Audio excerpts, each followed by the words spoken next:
Desejo paz para todos os irmãos e eu desejo que você se chegue mais perto do Senhor com a palavra de hoje que nós vamos repartir com vocês. Lembrando de orar pela nossa nação, que tenhamos paz, como diz o livro de Romanos. Deus abençoe a palavra dele nesse momento. E eu escolhi aqui um texto em Marcos capítulo 3, versos 13 a 19, onde fala sobre a escolha dos 12 apóstolos. Eu vou ler aqui então, Marcos 3, 13 a 19. Depois Jesus subiu ao monte e chamou os que ele mesmo quis, e estes foram até ele. Então designou 12 para que estivessem com ele e os enviasse a pregar, e para que tivessem autoridade para expulsar demônios. Estes são os 12 que ele designou: Simão, a quem deu o nome de Pedro, Tiago, filho de Zebedeu, e seu irmão João, aos quais deu o nome de Boanerges, que significa filhos do trovão. André, Filipe, Bartolomeu, Mateus, Tomé, Tiago, filho de Alfeu, Tadeu, Simão, o cananeu, e Judas Iscariotes, que o traiu. No Evangelho de Lucas, fala que Jesus passou a noite toda orando a Deus. Em outra versão, fala que Jesus chamou os 12 para que estivessem com ele e usa a palavra para que convivessem com ele. Essa tradução ela apresenta uma palavra muito de proximidade, para que convivessem. E os discípulos não imaginavam o que estaria envolvido nessa convocação. Havia um grande propósito de Deus, do Senhor Jesus, por trás desse chamado. Uma das coisas que estava envolvido aqui é que os discípulos estariam com ele para aprender dele e conhecê-lo mais intimamente. Então eles iriam ouvir muitas coisas que jamais havia passado por suas mentes. O Sermão do Monte é um grande exemplo de uma pregação que deixou o povo extasiado. Com certeza os discípulos que estavam sentados ao seu redor ficaram muito impressionados com esse sermão extraordinário que atravessou séculos e que muitas pessoas admiram. Nesse Sermão do Monte, Jesus apresenta o estilo de vida do cidadão do reino dos céus. Não é um sermão para salvar pessoas, mas ele está ensinando o estilo de vida, o caráter do cidadão do reino dos céus. Logo que ele desceu do monte, as multidões o seguiam. E ele se depara com um leproso que se ajoelha diante de Jesus e diz: se quiseres, podes purificar-me. Então Jesus disse: quero, fica limpo. As pessoas para Jesus tinham muita importância. Talvez esse seria um dos pontos importantes para os discípulos aprender. Os cegos desprezados pela sociedade judaica tinham muita importância para Jesus. Marcos faz uma narração de um cego que gritava quando Jesus passava por Jericó: tenha compaixão de mim, Senhor, tenha misericórdia de mim. Então ele ficou gritando isso e as pessoas mandando ele se calar. Só que Jesus para e manda chamá-lo. E aí ele vem, Jesus pergunta: o que queres que eu te faça? Ele diz: eu quero ver. Então ele disse: veja, a tua fé te salvou, vai-te em paz. Um cego mendigo tinha importância para Jesus.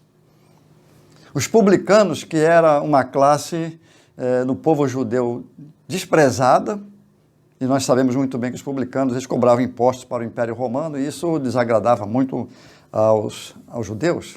Só que Jesus comia com eles. Jesus sentava-se com eles e ensinava o caminho para os publicanos que eram desprezados. As pessoas tinham muita importância para Jesus.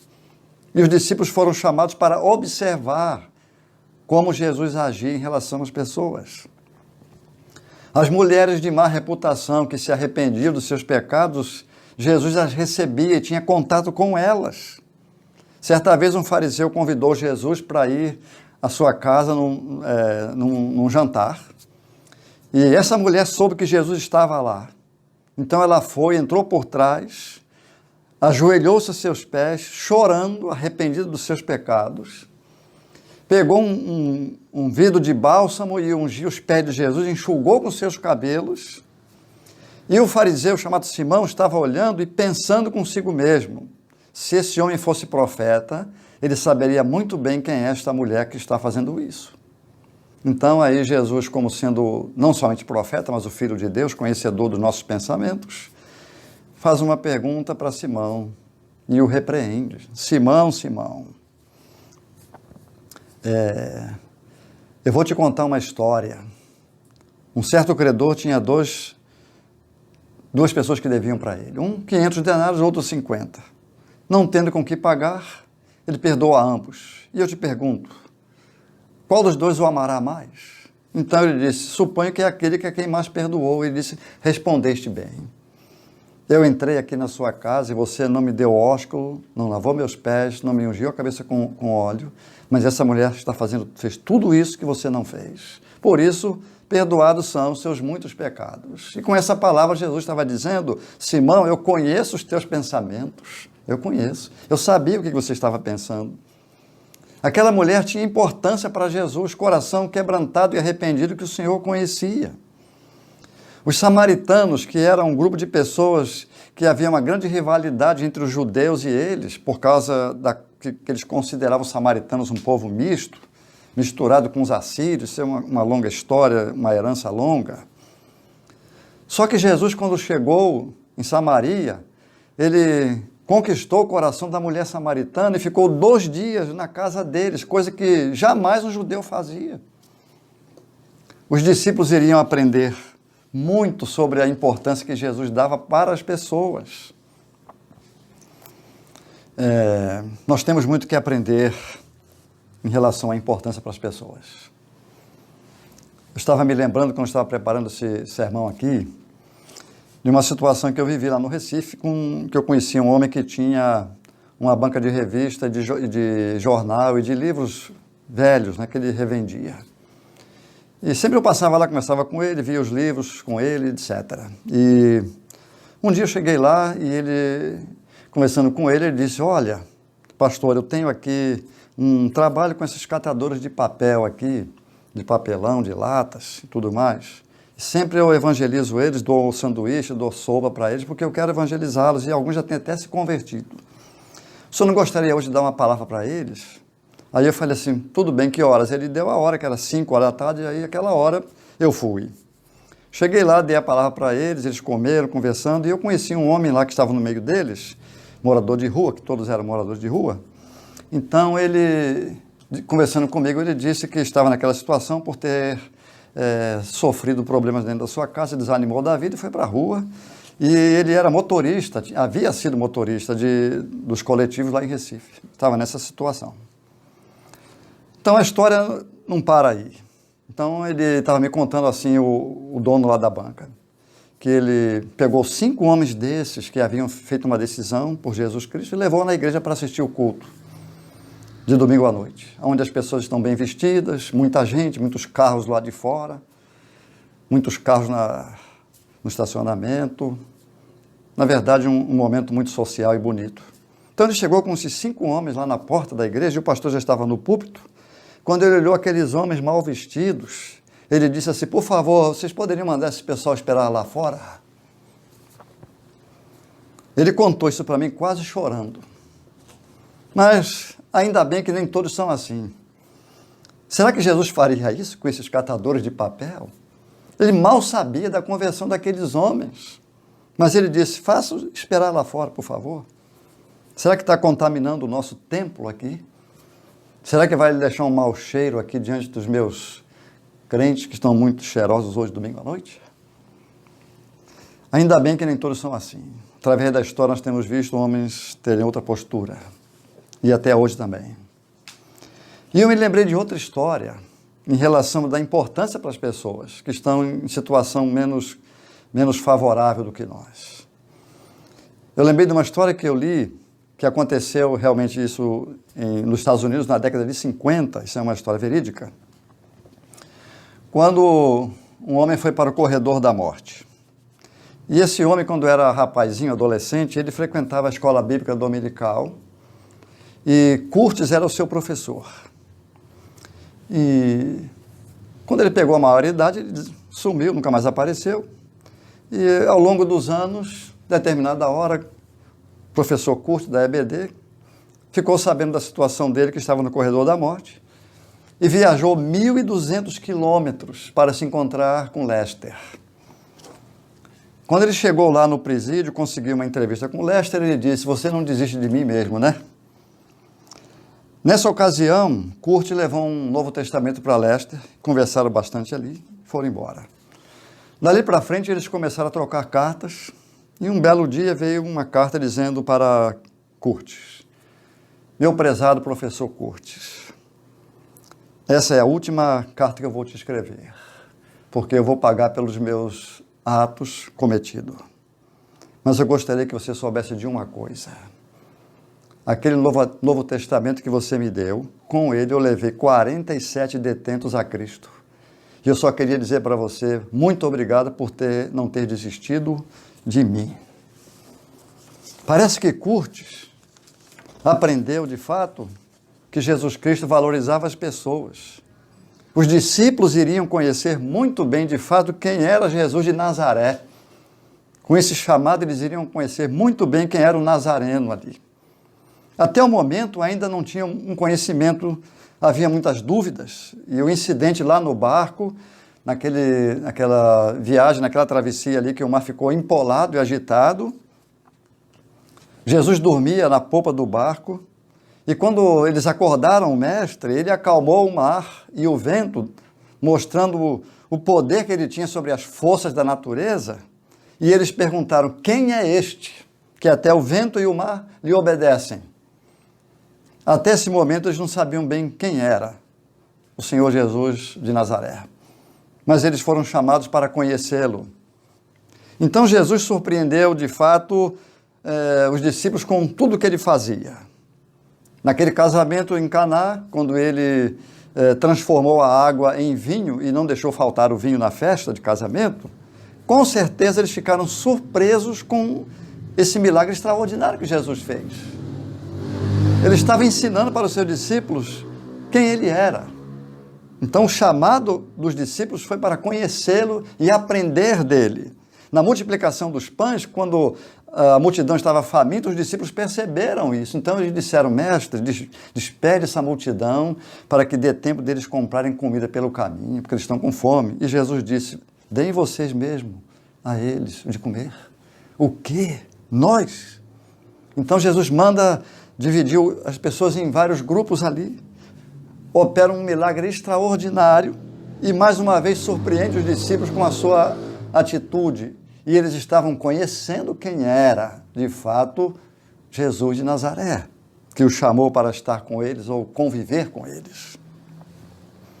Numa certa noite eles estavam no mar agitado e Jesus veio andando em cima do mar para acalmar a tempestade e socorrê-los.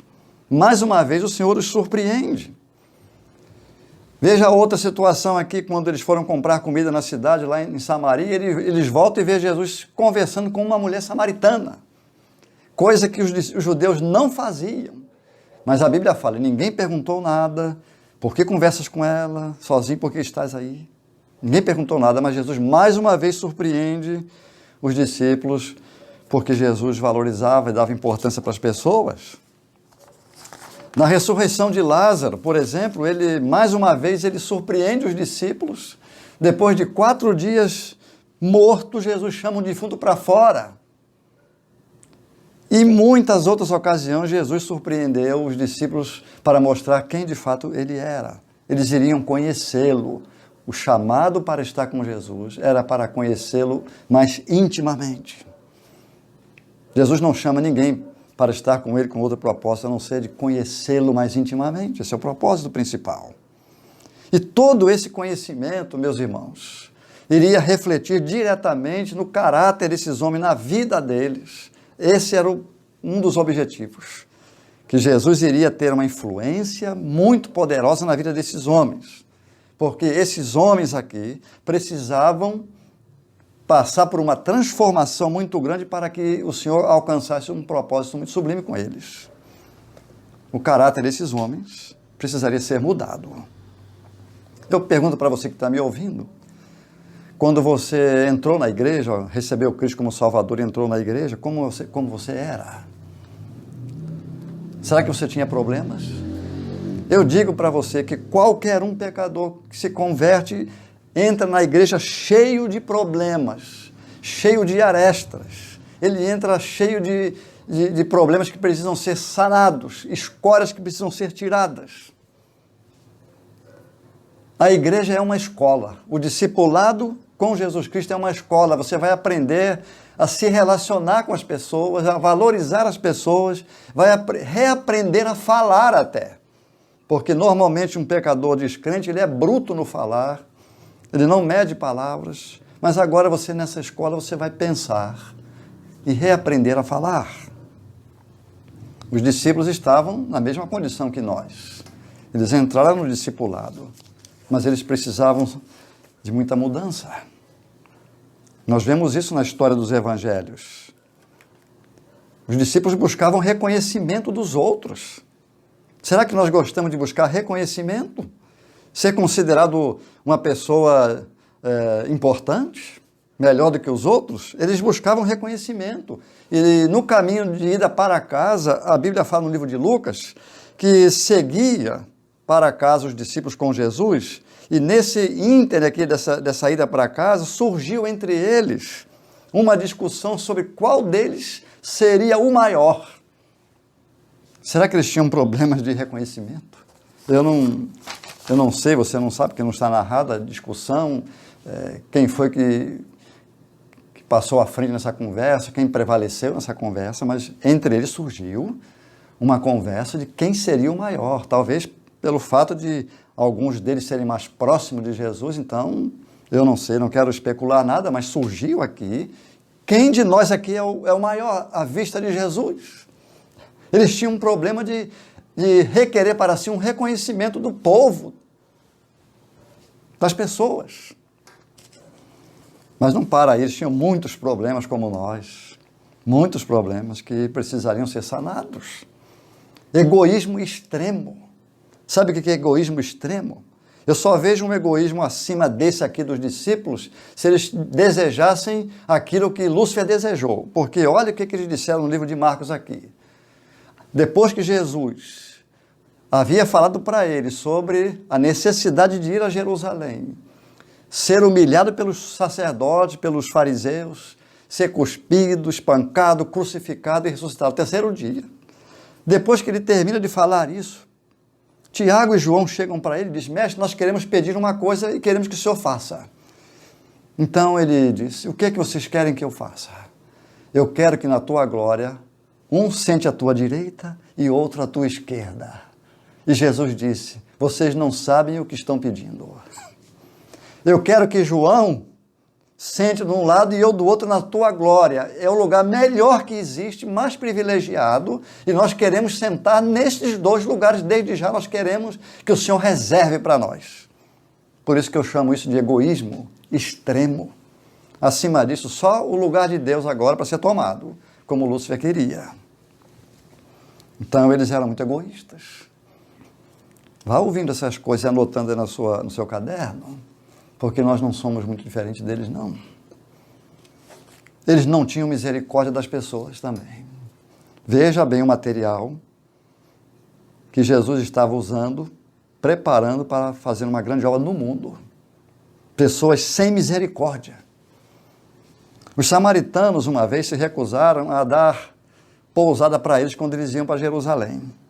Quando viram isso, diz a Bíblia no livro de Lucas, capítulo 9, os discípulos Tiago e João disseram: Senhor, queres que mandemos descer fogo do céu para os consumir?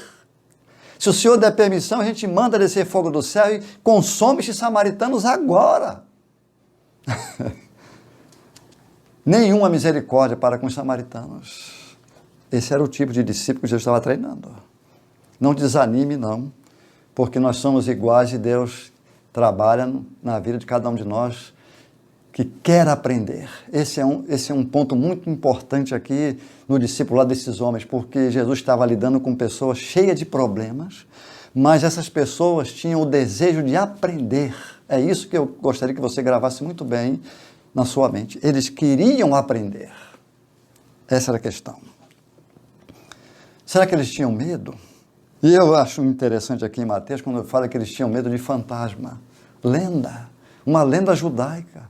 Fantasma. Eles tinham medo. Diz a Bíblia aqui no livro de Mateus que, alta madrugada, Jesus foi até eles andando sobre o mar. O mar estava agitado. Mas ao vê-lo andando sobre o mar, os discípulos assustaram-se e disseram: é um fantasma, socorro! Meus amigos, os discípulos com medo de fantasma. E esses homens estavam sendo treinados para fazer uma grande obra no futuro. Medrosos e medo de fantasma. Se você tem medo de alma, de assombração, peça a Deus que te ajude, porque você vai precisar se livrar disso. Os discípulos tinham medo disso. Problemas de descrença eles tinham. Problema de descrença. Já no final, quando Cristo já havia ressuscitado, eles avisaram para Tomé: olha, o mestre está vivo. Ele disse: eu não acredito.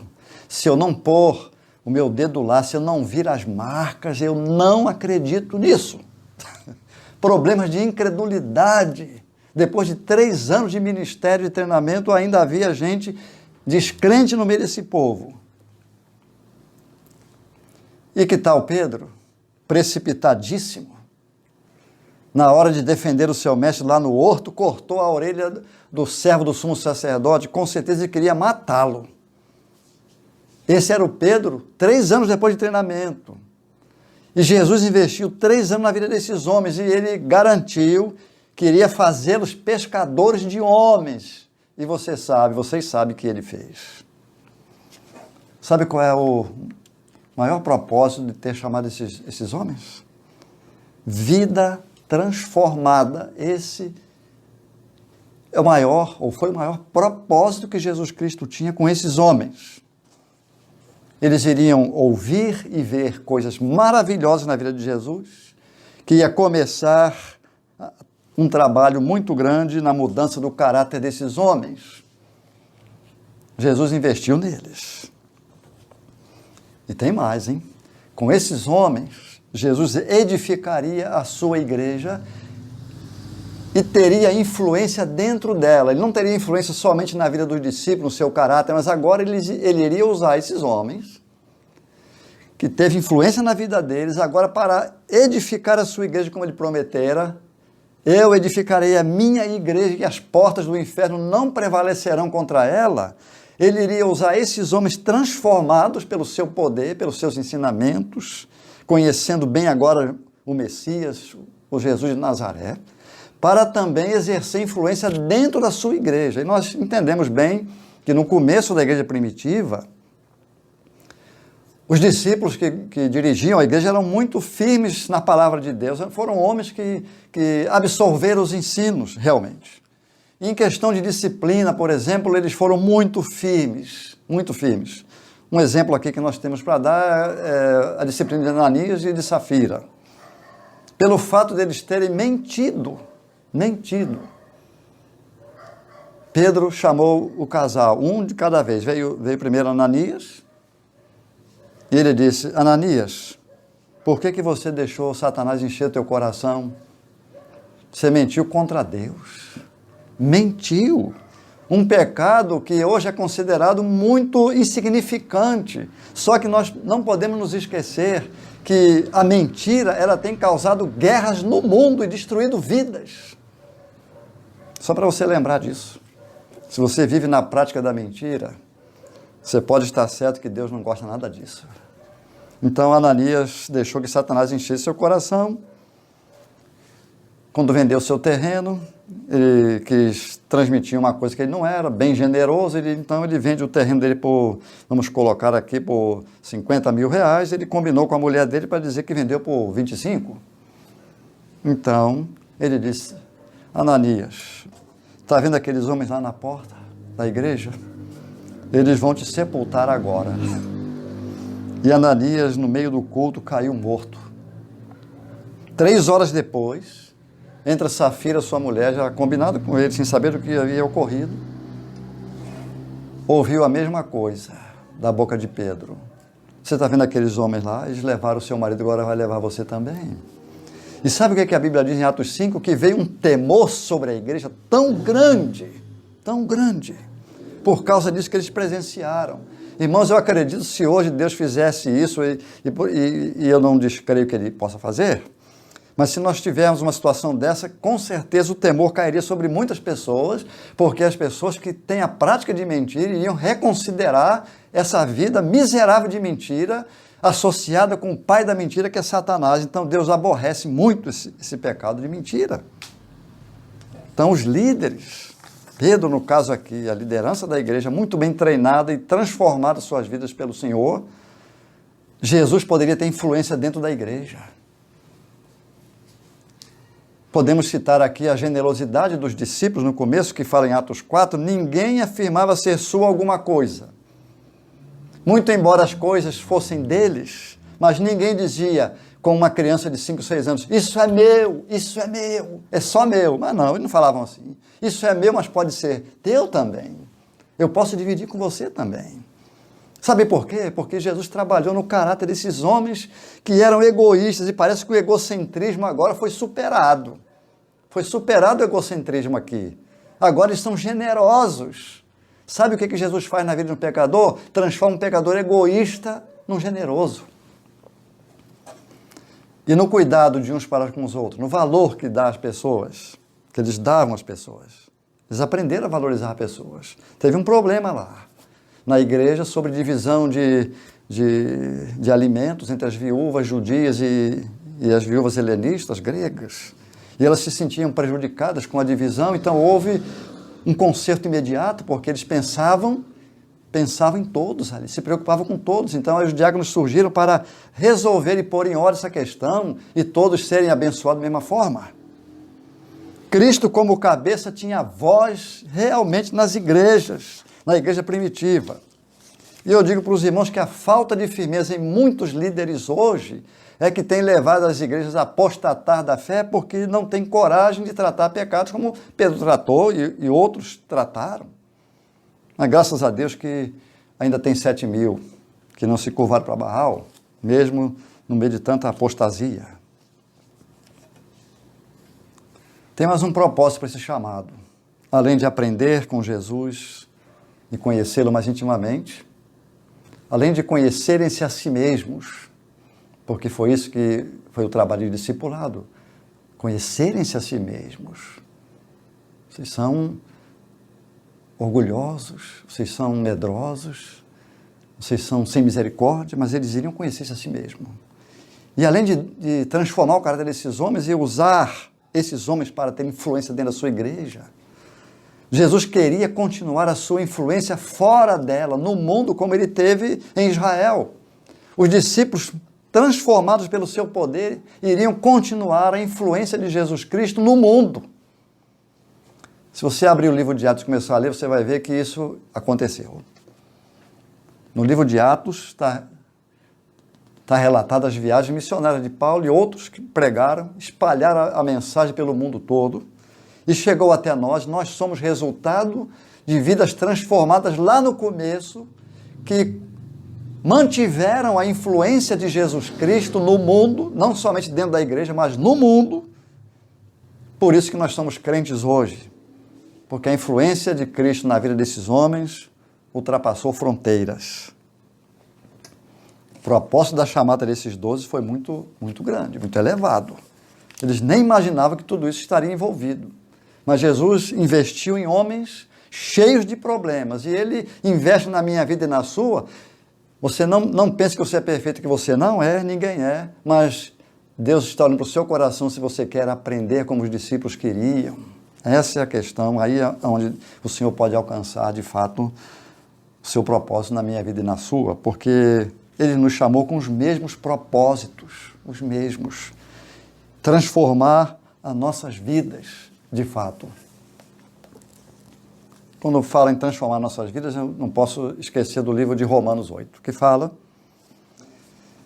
aos que chamou, também os predestinou para serem conforme a imagem do seu Filho. Todos os que Jesus chama para si, os predestinou para serem conforme a sua própria imagem. É um trabalho de transformação de caráter. E aí sim o Senhor pode nos usar. Porque do jeito que nós éramos, a semelhança do adversário, do inimigo de Deus, mentindo, enganando os outros, vivendo uma vida miserável de pecado, jamais Deus poderia nos usar. Para isso, Deus precisou nos levar a Cristo e nos transformar. E esse processo de transformar a sua imagem é um processo longo, que vai entrar pela eternidade afora, e Deus continuará esse processo de transformação para sermos parecidos com o seu Filho.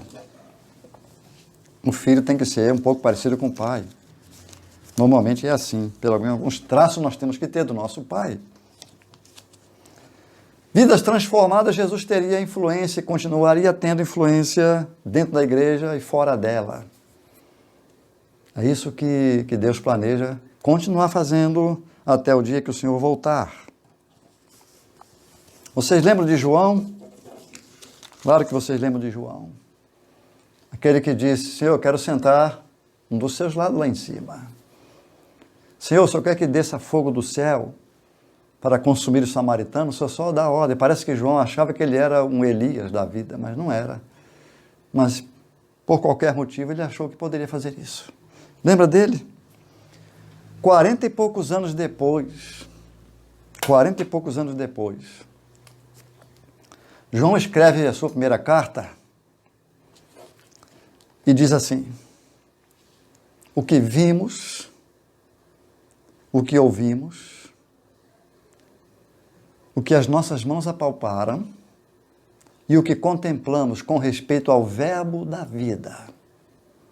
Meus irmãos, esse capítulo 1 de João, verso 1, fala que João estava ali quase 50 anos depois, escrevendo uma carta para algumas igrejas, alguns irmãos, e ele estava dizendo que aquilo que os meus olhos viram, aquilo que os meus ouvidos ouviram, aquilo que as minhas mãos apalparam e o que eu contemplei, isso vos anunciamos. Eu não quero entrar em pormenores aqui do significado de tudo isso aqui, mas eu só vou dar uma pincelada aqui para os irmãos entenderem uma coisa. O que João está usando aqui é um verbo no tempo perfeito do grego que diz assim: olha, aquilo que os meus olhos viram no passado ainda estão presos na minha retina. Aquilo que os meus ouvidos ouviram ainda estão frescas na minha memória. É como se ele estivesse ouvindo e vendo as obras que Jesus realizara na sua vida, a mudança poderosa que isso ocorreu. Quase 50 anos depois, era uma influência muito grande em sua vida. É muito interessante essa introdução da primeira carta. João foi alcançado poderosamente com a palavra de Deus, com a influência de Cristo na sua vida, a ponto dele estar com a memória fresca, lembrando de tudo. É exatamente isso que o Senhor quer fazer na minha vida e na sua. Nos aproximar mais dele para aprender dele, crescer junto com nossos irmãos no conhecimento dele. É isso que ele quer fazer na minha vida e na sua. Se ele fez com João, fez com Pedro, fez com Tiago e com tantos outros, ele tem o mesmo objetivo na sua vida e na minha. Que essa mensagem possa te aproximar mais um pouco do Senhor, que você tenha o desejo de chegar mais perto dele. E você sabe onde é que você chega perto dele, né? Você sabe, você tem Bíblia em casa, você lê a Bíblia, é ali que você chega. É ali que você chega perto dele. Deleite-se na sua palavra. Ele disse: aquele que tem os meus mandamentos e os guarda, esse é o que me ama. Então, se você o ama, deleite-se na sua palavra, aproxime-se dele, para que ele possa fazer com que você o conheça melhor. Que Deus te abençoe grandemente com essa mensagem e te dê um bom restante de domingo. Amém.